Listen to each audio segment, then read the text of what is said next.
Silang ilaw ng tahanan, handa ring magkayod kalabaw. Ang mga kababaihang nakilala namin sa Cardona sa Rizal. Wala ang sugat sa kamay dahil sa paglilinis ng isda para masigurong hindi kakalamang tiyan ng pamilya. Saludo kami sa inyo at sa iba pang kababaihan, lalo na ngayong Women's Month.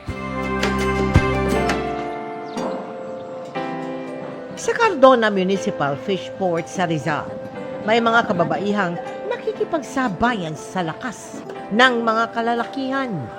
Bukod sa mga nagtitinda o naghihilang ng banye-banyerang isda, may mga tinatawag din ditong manghihinain, mga naglilinis ng isda sa halagang 10 piso kada kilo.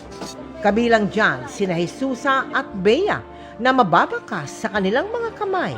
Ang hirap ng paglilinis ng isda, masuportahan lang ang kanilang pamilya. Napakahirap po talaga. Masakit po sa lahat. Bulok ang kamay. Dito ko po kinukuha lahat. Mabigat po sa lahat. Nagsusugat po yung mga kamay.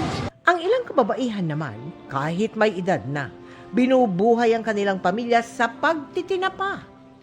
Bilang pakikiisa ng GMA Kapuso Foundation sa Women's Month, nagsagawa tayo ng libreng pap smear at breast examination para sa 120 kababaihan sa Cardona.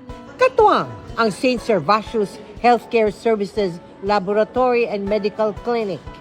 Nagbigay din tayo ng hygiene kits. So yung pap smear kasi screening test siya na nakaka-detect ng abnormal cell sa cervix. So yung abnormal cell, pwede siyang maging cancer cell. Nagkaroon din tayo ng personality development at grooming, kung saan nagturo ng daily makeup look ang sikat na makeup artist na si Bambi Fuentes.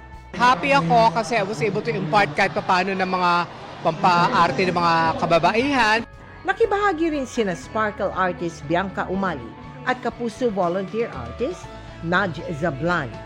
Mahalaga sa akin na naituturo din sa atin mula sa mga kabataan at sa mga mas nakakatanda ang kung paano natin mas maalagaan ang mga sarili natin bilang mga babae.